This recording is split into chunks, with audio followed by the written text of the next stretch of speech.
अरे ओ नालायक, इस सब्जी के साथ धनिया मुफ्त कौन देगा? और सब्जी क्या मैं बिना मिर्च के बनाऊंगी? इसमें थोड़ी मिर्च भी तो डाल।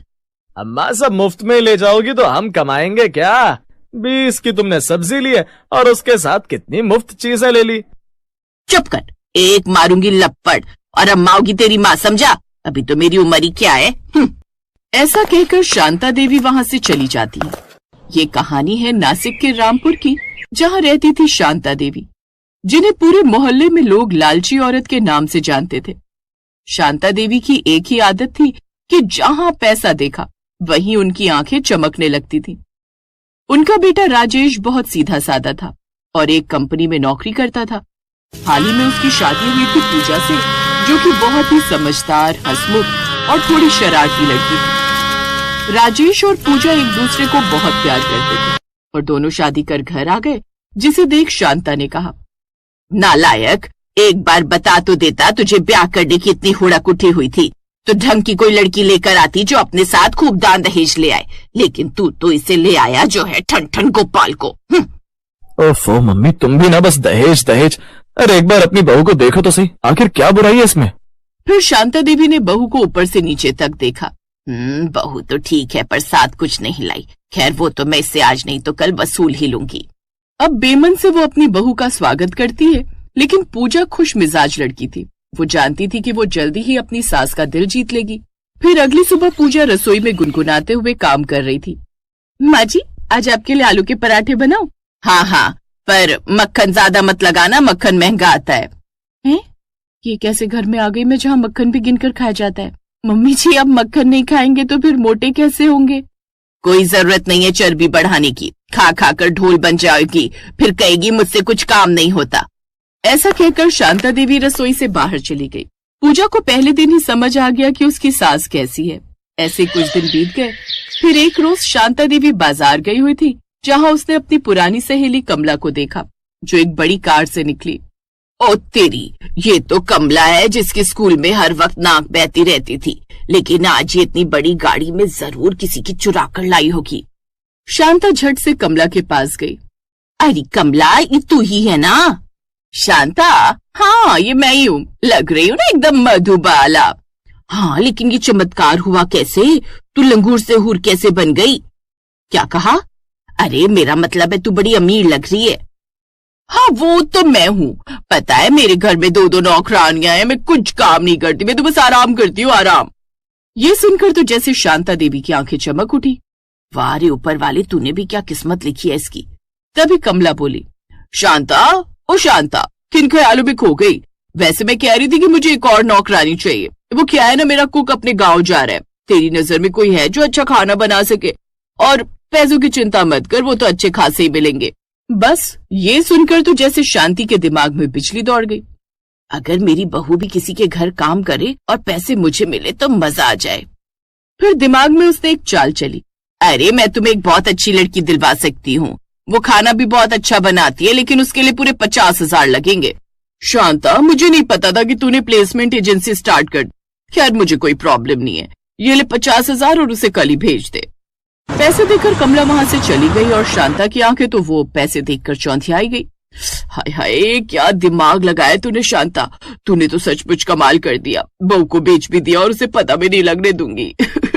वो पैसे लेकर शांता घर आ गई और घर आकर अपनी बहू के सामने उदास चेहरा लेकर बैठ गई।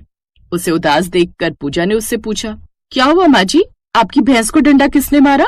चुप कर, तुझे तो बस मजाक ही सूझता रहता है। एक बेचारी मेरी वो सहेली है, वो बेचारी खुद कुछ काम नहीं कर सकती, उसकी तबीयत जो खराब रहती है, बेचारी बड़ी परेशान है। उसका कुक था जो गांव चला गया है और वो खाने के मामले में किसी और पर भरोसा भी नहीं कर सकती। अब मैं चली जाती कुछ दिन उसकी हेल्प के लिए, लेकिन तुझे तो पता है मुझसे खुद खाना नहीं बनता। अब सहेली होने के नाते मैं इतना भी नहीं कर पा रही हूँ। अब कौन है मेरा जिससे मैं अपना दुख कहूँ? बस आप इतनी सी बात के लिए परेशान हो रही हैं? मैं हूं ना, कुछ ही दिनों की तो बात है, मैं चली जाया करूंगी उनके यहाँ खाना बनाने। तू सच कह रही है बहू, मेरी अच्छी बहू। अब तो वो अपनी बहू को अपनी बातों में बहला फुसला लेती है, लेकिन बेचारी पूजा को बिल्कुल पता नहीं था कि सास ने उसे नौकरानी बनाकर बेच दिया है। और अगले दिन ही अपनी सास के कहने पर वो कमला के बताए हुए पते पर पहुंच जाती है। आओ आओ, तो तुम ही हो पूजा? जी आंटी जी। हैं, आंटी नहीं, मैडम को मैडम। लगता है बुढ़िया को खुद को मैडम कहलवाने का कुछ ज्यादा ही शौक है। खैर मुझे क्या, मैडम ही बोल देती हूँ। कमला ने पूजा को तरह तरह का खाना बनाने का ऑर्डर दे दिया और पूजा ने जल्दी जल्दी सब खाना बना दिया, जो कि कमला को बड़ा पसंद आया। वाह भाई पूजा, तुम्हारा तो जवाब नहीं, क्या बढ़िया खाना बनाती हो। अपनी तारीफ सुनकर पूजा खुश हो गई। ऐसे वो सुबह शाम तीनों वक्त खाना बनाने उसके घर आ जाती। यूं ही कुछ दिन बीत गए। फिर एक रोज जब वो किचन से बाहर आ रही थी, तभी उसने कमला को अपनी सास से फोन पर बात करते हुए सुन लिया। कमाल का हुनर है तेरी भेजी हुई नौकरानी में शांता। अरे मैं तो कहती हूँ अगर मैं तुम्हें इसके 50,000 की जगह 80,000 भी दे देती ना तो मुझे गम नहीं होता। लेकिन उनकी ये बातें पूजा सुन लेती है। हैं? इसका मतलब मेरी सास ने मुझे यहाँ नौकरानी बनाकर भेजा है। वाह, क्या कमाल का खेल खेला है मेरी उस लालची सास ने। अपनी ही बहू को अपनी सहेली के यहाँ नौकरानी के रूप में बेच दिया। मेरी सास को तो 21 तोपों की सलामी देनी चाहिए, बल्कि मैं तो कहती हूँ 21 की 21 तोपें ही उन पर छोड़ देनी चाहिए। फिर फोन रखने के बाद वो कमला के पास जाती है और उससे सारी बात पूछती है। इसका मतलब मेरी सास ने मुझे आपको नौकरानी के रूप में बेच दिया। तुम्हारी सास मतलब ये कि शांता देवी जी जो कि आपकी सहेली है वो मेरी सास है और मैं उनकी बहू हूँ। क्या? समझ गई, ये सब ड्रामा उसने पैसों के लिए किया है। एक नंबर की लालची औरत है कमला, वो कभी नहीं सुधर सकती। कमला को समझ आ गया कि शांता देवी ने उसे सच नहीं बताया। आंटी जी, मेरे दिमाग में एक आइडिया है, अगर आप मेरा साथ दे दो। मैं अपनी सास को सबक सिखाना चाहती हूँ। हाँ हाँ बहू, तू जो भी करेगी उसमें मैं तुम्हारे साथ हूँ। फिर अगले दिन कमला और पूजा पुलिस की नकली वर्दी पहनकर शांता देवी के घर पहुंची। जैसे ही दरवाजा खुला तो सामने नकली पुलिस को देखकर वो डर गई। सुना है आपने अपनी बहू को बेच दिया? इस जुल्म में अब आपको अरेस्ट किया जाता है। अपने बहू को बेचने वाली सास, अब तुझे पड़ेंगे डंडे, तब तेरी अकल ठिकाने आएगी। नहीं, मुझे माफ कर दीजिए। अरे बाप रे, कहीं ये डर के मारे अटैक से ही ना मर जाए। पूजा ने झट से अपनी नकली दाढ़ी और टोपी निकाली। माँ जी, पहचानिए मुझे। बहू तू? शांता की हालत खराब हो गई। उसे अब अपनी गलती समझ आ गई और वो रोते हुए बोली, मुझे माफ कर दो बहू, लालच में गलती हो गई। कोई बात नहीं माँ जी, लेकिन प्रॉमिस कीजिए कि आप आगे से ये गलती नहीं करेंगी और ना ही लालची बनेंगी। हाँ बहू, मैं प्रॉमिस करती हूँ, आज के बाद कभी ऐसा नहीं होगा। कमला ये ले तेरे पैसे, मुझे नहीं चाहिए, लालच में मैं अंधी हो गई थी। वो सब तो ठीक है शांता, लेकिन अब बहू को मत बेचना, नहीं तो अगली बार सच में पुलिस आ जाएगी। लालच इंसान से गलत काम करवा देता है, लेकिन प्यार और समझदारी से हर रिश्ते को बचाया जा सकता है। ये क्या चल रहा है यहाँ? सुबह सुबह इतनी गर्मी में क्या बन रहा है जिसकी खुशबू पूरे घर में फैल रही है? अरे बरखा बहू आओ, देखो ना आज मयंक का जन्मदिन है तो सोचा सुबह के नाश्ते में थोड़ा पनीर बना लूं और साथ में पूड़ियाँ। आखिर बच्चे का जन्मदिन साल में एक बार आता है। हाँ भाभी, भाई को पनीर बहुत पसंद है ना, तो मम्मी ने कहा है कि आज उनकी पसंद का ही खाना बनेगा। पनीर? वाह, आप लोगों को तो जैसे पैसे पेड़ पर उगती हुई दिख रही हैं। क्या पनीर आजकल मुफ्त में आता है? मम्मी जी, क्या आपको अंदाजा भी है कि दूध और पनीर के दाम कहाँ पहुँच गए हैं? आप लोग तो ऐसे ऐश कर रहे हैं जैसे कोई बहुत बड़े खानदान के नवाब हो। बहू ये तुम क्या कह रही हो? पनीर कोई इतनी भी महंगी चीज नहीं है कि हम मयंक के जन्मदिन पर ना बना सके। आखिर वो भी तो इस घर का बेटा है। बेटा है तो क्या हुआ? क्या उसकी जेब से पैसे आ रहे हैं? मम्मी जी याद रखिएगा कि आज इस घर का चूल्हा मेरे पापा के दिए हुए पैसों से जल रहा है। आपके पति का बिजनेस तो कब का डूब चुका है। मेरे पापा अगर मदद न भेजे तो पनीर तो क्या, आप लोगों को सूखी रोटी के भी लाले पड़ जाएं। भाभी, आज भाई का जन्मदिन है, कम से कम आज तो ऐसी बातें मत कीजिए। हम बस थोड़ा सा अच्छा खाना बनाना चाहते हैं। हाँ ठीक है, आज बना लो, लेकिन ये रोज रोज का ड्रामा नहीं चलेगा। ये जो आप लोगों ने पैसे उड़ाने की आदत डाल रखी है ना, इसे सुधार लीजिए। मुझे फिजूल खर्ची बिल्कुल पसंद नहीं है। ऐसा तो मत कहो बहू। तो फिर क्या कहूँ? आप लोग तो बस पैसे बर्बाद करना जानते हैं। मेरे पापा दिन रात मेहनत करके पैसे कमाते हैं और आप लोग यहाँ पनीर की दावतें उड़ा रहे हैं। ये आखिरी बार है, समझ गए आप?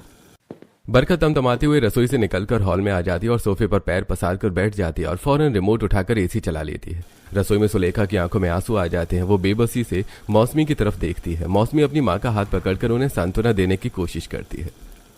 मौसमी बेटा, हमारे कैसे दिन आ गए हैं। कल तक हम अपने घर में वो वैभव देखते थे कि अगर खाना बच जाता था तो हम अपने नौकरों को दे देते थे और वो भी दुआएं देते थे, और आज हमें अपने ही घर में एक टुकड़ा पनीर बनाने के लिए भी 100 बातें सुननी पड़ रही हैं। मम्मी, आप दिल छोटा मत कीजिए। भाभी का स्वभाव शुरू से ही ऐसा है।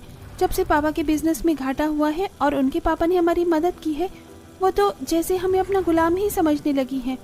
आज मयंक का जन्मदिन है, सोचा था आज उसे उसकी पसंद का खाना खिलाकर थोड़ी खुशी दूंगी, पर इस घर की हवा में तो सिर्फ कड़वाहट ही खुली हुई है। मुझे डर लगता है कि कहीं वो मयंक के सामने भी ये सब न बोल दे। मम्मी आप खाना बनाइए, भाई आएगा तो हम सब मिलकर उसे विश करेंगे। भाभी की बातों को नजरअंदाज करना ही बेहतर होगा। थोड़ी देर बाद सब लोग डाइनिंग टेबल पर खाना खाने बैठते हैं। मयंक खुश है, लेकिन उसे घर के तनाव का अंदाजा है। राकेश जी चुपचाप अपना सिर झुकाए खाना खा रहे हैं। बरखा बार बार अपनी प्लेट में पनीर के टुकड़ों को देख रही है, जैसे वो उसे गिन रही हो। मौसमी, खाना खाने के बाद फ्री रहना, मुझे टेलर के यहाँ से अपना ब्लाउज मंगाना है, वो तो जरूरी है। मुझे शाम को एक किटी पार्टी में जाना है। भाभी, दोपहर की धूप बहुत तेज है, क्या मैं शाम को चली जाऊँ? अभी बाहर लो चल रही है। शाम को तो मुझे पहनना है उसे। तुम अभी जाओगी, और हाँ, ये मत कहना कि तुम्हारे पास पैसे नहीं हैं। मुझे पता है तुम लोगों की हालत क्या है। बरखा अपने पर्स से कुछ नोट निकालती है और बड़ी बेरुखी से मौसमी की ओर फेंक देती है। नोट टेबल पर बिखर जाते हैं। मयंक और राकेश जी ये देखकर अंदर ही अंदर तिलमिला उठते हैं, पर खामोश रहते हैं। ये लो पैसे, और अभी के अभी जाओ और लेकर आओ। मुझे वो ब्लाउज अभी चाहिए। ज्यादा नखरे मत दिखाओ, इस घर में रहने के लिए कुछ काम तो करना ही पड़ेगा ना। ठीक है भाभी, मैं लेकर आती हूँ। मौसमी भरी दोपहरी की कड़क धूप में बाहर जाती है। जब वो करीब 1 घंटे बाद वापस आती है तो उसका चेहरा लाल पड़ जाता है और उसे चक्कर आने लगते हैं। वो चुपचाप अपने कमरे में जाकर लेट जाती है। शाम को समीर और मयंक काम से वापस आते हैं। समीर को मौसमी कहीं दिखाई नहीं देती तो, मम्मी मौसमी कहाँ है? दिखाई नहीं दे रही है। कहाँ होंगी? कर रही होंगी आराम अपने कमरे में महारानी। काम के नाम पर तो बस बुखार चढ़ जाता है उसे।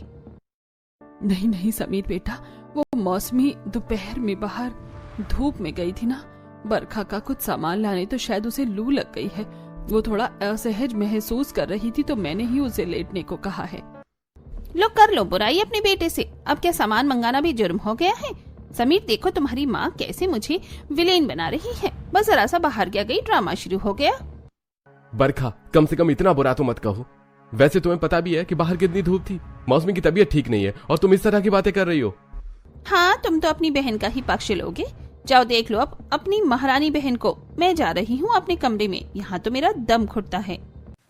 बरखा पैर पटकते हुए अपने कमरे में चली जाती है। समीर थका हुआ सोफे पर बैठ जाता है। राकेश जी भी बाहर से आते हैं और समीर के पास बैठते हैं। पापा, काश हमारे ऐसे दिन ना आए होते कि हमें बरखा के पापा से मदद लेनी पड़ती। आज उनकी वजह से ये घर चल रहा है, इसलिए वो हम सबको नीचे दिखाने का कोई मौका नहीं छोड़ती। बेटा, मजबूरी इंसान से क्या क्या नहीं करवाती। हमारा कारोबार अगर उस बिजनेस पार्टनर ने हमें धोखा देकर नहीं डुबोया होता तो आज ये नौबत नहीं आती। हम कोई गए गुजरे तो नहीं थे, हमारा भी नाम था शहर में। बस कुछ ही दिनों की बात है पापा, मैं और मयंक मेहनत कर रहे हैं। एक बार सब ठीक हो जाए ना, बस तो फिर हमारी स्थिति पहली जैसी हो जाएगी। तो हम सबसे पहले उनके पैसे लौटाएंगे। मुझे रोज 2 बातें सुनना अब बर्दाश्त नहीं होता। भाई, मैं भी पूरी कोशिश कर रहा हूँ, पर फिलहाल तो हमें भाभी की बातें सुननी ही पड़ेंगी। उनकी वजह से ही हमारे घर का खर्च निकल रहा है। अगले दिन बरखा अपनी सहेली रश्मि से फोन पर बात कर रही होती है। रश्मि उसे उसके घर के हालात और देवर की शादी के बारे में पूछती है। हाँ रश्मि, मयंक की शादी का तो सोच रहे हैं ये लोग, पर मैं डरी हुई हूँ। देखो, मैं बड़े घर की हूँ, पढ़ी लिखी हूँ, तो इन लोगों को संभाल लेती हूँ। पर अगर मयंक की बीवी भी मेरी तरह किसी बड़े घर की आ गई तो वो अपना रौब जमाएगी, फिर मेरी कौन सुनेगा? तो फिर किसी सीधी सादी घर की लड़की देखना बरखा, जो तेरी बातें माने और घर का काम भी कर ले। बिल्कुल, मैं तो अपनी देवरानी ऐसी लाऊंगी जो गरीब घर की हो, जिसे मैं जैसी चाहूँ वैसे नचा सकूं। गरीब घर की लड़की होगी तो दबी रहेगी और घर का सारा काम भी करेगी। मेरी नजर में एक लड़की है वाणी, बहुत ही गरीब घर की है, सीधी सादी है। तू कहे तो बात चलाऊं? हाँ जरूर, मुझे उसके बारे में और बता जरा। रात को खाना खाने के बाद बरखा सुलेखा के पास जाती है। सुलेखा थोड़ी डरी हुई है कि अब क्या नया हंगामा होगा। सुलेखा के कमरे में मयंक भी होता है। मम्मी जी, मयंक का बड़ा हो गया है, उसकी शादी की उम्र हो गई है, घर के काम भी बहुत बढ़ गए हैं। आप और मौसमी से संभलती नहीं है। मैंने मयंक के लिए एक लड़की देखी है। लड़की? कौन है वो बहू और कहाँ की है? उसकी फिक्र आप मत कीजिए, लड़की मेरी पसंद की है। गरीब घर की है तो कम से कम नखरे तो नहीं करेगी और इस घर को ठीक से संभालेगी। मैंने तय कर लिया है कि इस घर में अगर कोई देवरानी आएगी तो वही आएगी जिसे मैं पसंद करूंगी। पर बहू, मयंक से तो पूछ लो, उसकी पसंद भी तो मायने रखती है। मयंक क्या कहेगा? क्या उसके पास इतने पैसे हैं कि वो अपनी पसंद की शादी कर सके? याद रखिए, शादी का सारा खर्च भी मेरी तरफ से होगा, इसलिए जुबान बंद रखिए और जो मैं कह रही हूँ वो मान लीजिए। सुलेखा और समीर बेबसी में एक दूसरे को देखते हैं। उन्हें पता है कि बरखा के खिलाफ जाना उनके बस में नहीं है। तभी सुलेखा मयंक को समझाती है।